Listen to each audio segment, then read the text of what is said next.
My name is Danielle. I'm 19 years old. I told my mom that she is not my real mother, and I was treating her as awful as I possibly could. One day, after we had another big quarrel, I wished that she would disappear from my life. And the most scary thing is that she really disappeared. But let me tell you everything from the very beginning.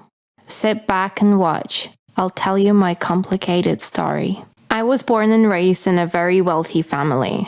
Since my birth, I was surrounded by luxury.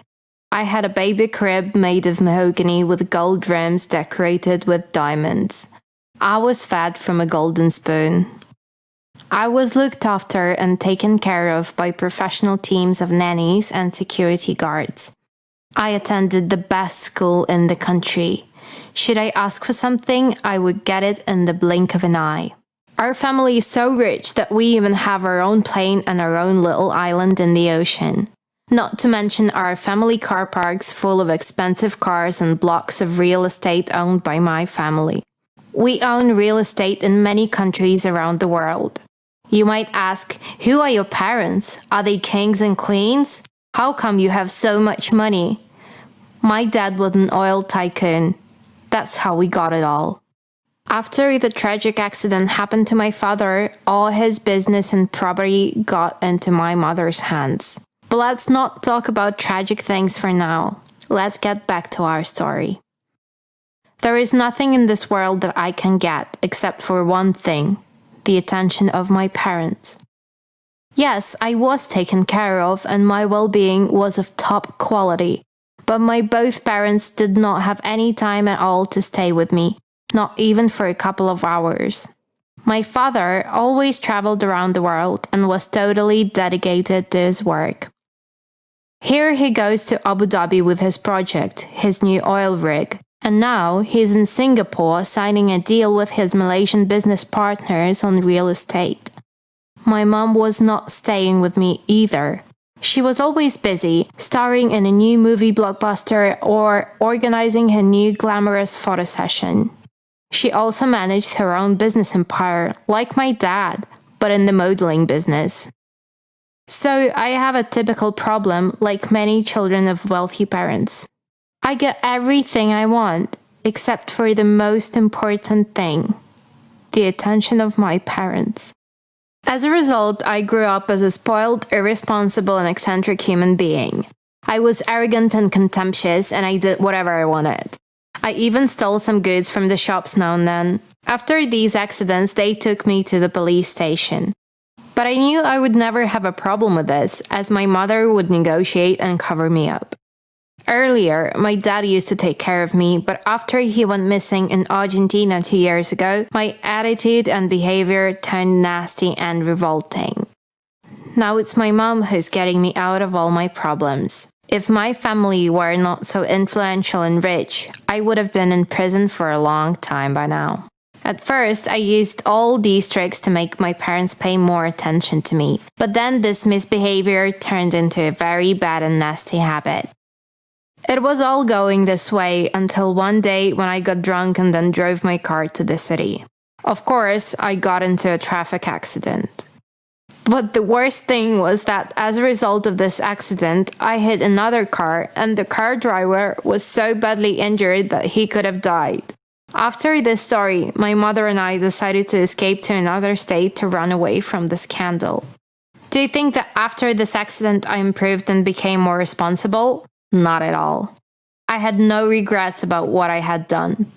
I did not bother that the guy whom I had hit was totally paralyzed and could only move in a wheelchair after the car crash. My mom had a serious talk with me about this accident. She tried to explain to me what I had done, but I just did not listen to her. And then, during our difficult conversation, I just got mad and I shouted in her face, "You're not my mother! I wish you just disappeared from my life! It's your fault that Dad didn't return back from Argentina! I hate you!"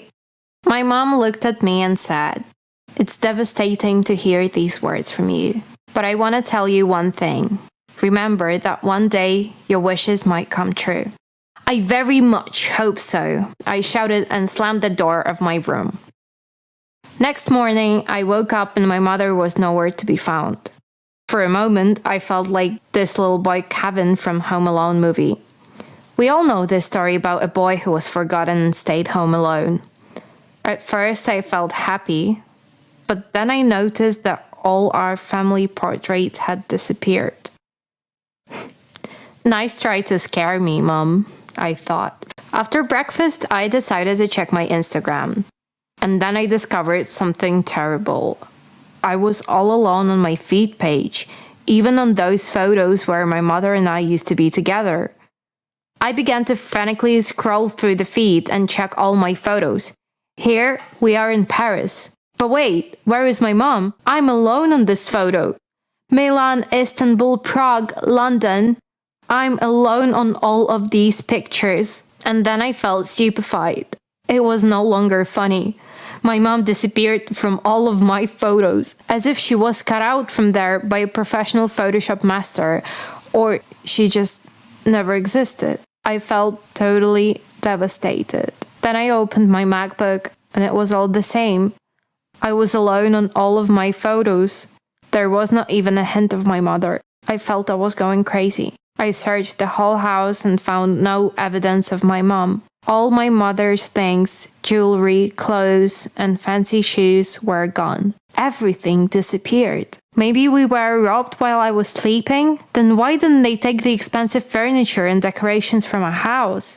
I decided to go to Jason and ask him for help. Jason is our security guard, but instead of Jason, there was some other unknown guy in his place. When he saw me, he shouted at me. He said that I had illegally entered private territory. I couldn't believe my ears. I shouted at him back, saying that I would fire him and he would never get a job again. I also called the police right away. After my call, the police came and took me to the police station. I spent a very long time explaining to the investigators how I ended up in my own home. But they told me that according to their files, a certain Miss Brown was living in this house and that she had no daughters. The police station was very busy and overcrowded with people detained and arrested, so they took my fingerprints and just let me go. They warned me if I continue to illegally break into private houses, I will run into serious problems. First of all, I immediately ran back home. But the security guards didn't let me in, so I went to our neighbors. But they were not at home. Instead, there were some unknown people who opened the door. I felt like it was some kind of phantasmagoria, as if I was erased from my own life. My friends' phone numbers were all blocked or did not answer. And what kind of friends did I have? Just some people I knew who hung out with me because of my money. Then I went to my uncle and aunt's house, but they looked at me with a blank face and did not recognize me and said they had never seen me before. I cried, "Auntie, it's me, Danny!" But she frowned and said, "I don't know who you are. I'll call the police right now." At this moment, my brain just exploded. I spent the whole day desperately trying to reach out to my family members and friends, but with no result. They were just erased from my life. I couldn't go home, but I didn't want to spend the night under the bridge either. Where should I go? I ended up going to the hotel. I booked a room and was just swiping my credit card to make a payment when I found out that my credit cards were all blocked. I had some cash in my wallet for exactly one night's stay. In addition, I looked at my passport when I checked in. The registration stamp on my home address, Beverly Avenue 90246, just disappeared. The passport registration page was all empty now. I woke up in the morning and thought that it was just a nightmare. But it was not. The hotel service team knocked on my door and asked me to check out in half an hour, since my time was up. I was just desperate. My mom disappeared, security guards kicked me out of my house, my credit cards were blocked, and I ran out of cash. When I got back into the street, I was frantically thinking what to do next. I got an idea to return my new super expensive earrings back to the jewelry store. But the store shopping manager thought I was a thief, and she threatened that she would call the police, so I had to run away. The earrings remained there. Then some rascal robbed me in the dark driveway, so the $100,000 Rolex watch was also gone. I only had my smartphone left. In order to get at least some cash, I carried it to the pawn shop. I was given only $100 for it, although it cost 10 times more. The pawn shop owner said it was fake. He suggested he would give me $100 or I would leave with nothing. So I had to agree to this fraudulent deal. My life was falling apart. I had to spend a night under the bridge a number of times, and I also stayed in a shelter for the homeless. What should I do next? I was feeling desperate as I was sitting head down right on the street. "You must have had a hard day," someone said. I turned my head and saw a gentleman dressed in jeans and a leather jacket. He was chewing on a sandwich. "Who are you? Do I know you?" I asked. He introduced himself as a private detective and said that he quite often meets people with a lost expression on a face. He understood I was in some kind of trouble. He shared his sandwich with me. I told him my story. I promised him a solid reward if he could get my life back and help me find my mother. He agreed. My new acquaintance turned out to be an ex-cop. He ran his private detective agency. He helped me with the housing and let me live in his sister's apartment, since this nightmare was going on for quite a while. He even helped me to find a job at a local diner. It was completely crazy for me, as I have never worked in my life before. However, after 4 days of living on the street, I would agree to anything. They hired me as a cleaner. I did my cleaning job early in the morning when there were no visitors, and then I helped Mr. Johnson's sister around the house. After the first days of his investigation, the detective found out that a certain Miss Brown actually lives in my house. He even showed me her photograph. She did not look like my mother at all. She was a stranger. He also found out that Angelica Blackwood, that's my mother's maiden name, never existed. There was no birth certificate, no social insurance, no driver's license. Even the tax office did not hear anything about her. And the 2 companies that belonged to my mother now belonged to Miss Brown. There was no birth certificate, no social insurance, no driver's license. Even the tax office did not hear anything about her. And the 2 companies that belonged to my mother now belong to Miss Brown. They were handed over to her by a partner before he went missing in Argentina. His name was James Blackwood. There was all available information about him except for one small detail. There was no documentary evidence that Mr. Blackwood had a daughter. It couldn't be real. My eyes went blank. My uncle and aunt got an amnesia. My mother was just erased from this world. And my deceased father just had the same name I did, but was not connected with me in any way. It seemed like it was some kind of evil plotting, or I was just losing my mind. Many weeks passed since then, but all the search we did in my case did not progress any further. I was losing my last hope. Then I got an idea to take a DNA test to confirm that James Blackwood was my real father. The hospital where he was a frequent donor of blood must have had his DNA samples. So I took this test and it demonstrated no matches. There was too much evidence by now that I just made up my early rich life in my imagination. But I'm not that crazy after all, right? Or am I? One day, after my morning work shift in a cafeteria, I went for a walk in the nearby park. I sat on a park bench near an old woman who was fumbling through the grass with her hands and was looking for something she lost. She said she lost her house keys and she couldn't find them. I looked down and I immediately found them. They were right there, near the bench. We had a small conversation. She said that I looked exactly like her daughter when she was young. And she told me the story of a reckless, arrogant, and irresponsible girl who got involved with a bad company and ended up in prison. The old lady strongly regretted that she did not dedicate enough time for her daughter's upbringing and education, and instead spent all her days at work. When she told me her story, I had a very strange feeling that she talked about me. And this old woman seemed very familiar to me too, as if she was my grandmother.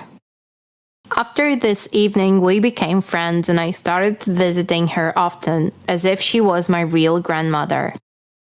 I also told her my story.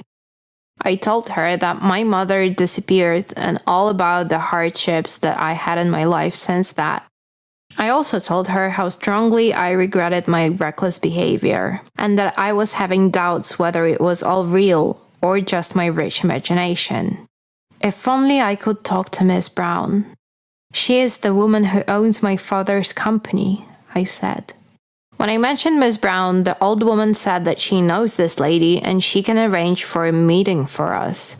Finally, after so many long months, I had at least one chance to help me find a clue to all this nightmare that happened to me. The old lady kept her promise. So I arrived for a meeting in time and was standing in a huge glamorous lobby of Blackwoods Incorporated right in front of the meeting room. The telephone rang for the secretary. She answered it, looked at me, and invited me to enter the meeting room. There was a high CEO chair behind the door, and I saw a woman with long black hair sitting in it with her back to me. I came closer. The woman turned to me and my jaw dropped. The woman in the chair right in front of me was Angelica Blackwood, my mother. I didn't know what to do. I just stood there. I couldn't move, as if I saw a ghost. She started talking, and the more she talked, the more my eyes opened with surprise. The cold sweat ran down my back. As she talked to me, I found out that she was tired of tolerating my misbehavior and decided to teach me a harsh lesson, but I didn't know how to do it. And then, during our last conversation, I gave her the idea to disappear. But she decided to not only erase herself from my life, but also to take away all the comfort out of my life. While I was sleeping, she called her old friend, and this was exactly the guy who pretended to be a detective who helped me with my search efforts. It turned out that he never served in the police and was not a detective either, but he was just an actor. He used to play in popular TV cop shows, and this is exactly why his face seemed so familiar to me. My investigation process was a total fake. In fact, all of the people whom I met on my way during these recent bizarre weeks were all actors. The new security guard, the man who robbed me, the man from the pawn shop, the hotel reception manager, the detective and his sister, and even the old lady. They were all fake people. My mother hired such a big troupe of actors to teach me this lesson. She also hired a Photoshop master to remove her image from all of my photos. She also had a friend at Instagram, and they easily replaced my photos so that I didn't suspect anything. She also persuaded all my friends and relatives to ignore me for a while. She told them that all these steps were crucial for my own good. As they all knew my bad character, they all agreed to help her with this. The DNA test was also fake. She also blocked my credit cards and cut me from all my assets and means of survival. I was so shocked I had tears in my eyes, and I finally asked her, "What if something would happen to me? What if I got killed on the street?" She said that the situation was totally under her control, that her people were constantly watching me, even when I slept in the homeless shelter. I jumped up, turned around, and ran out of the building. I couldn't believe that my own mother would treat me so cruelly.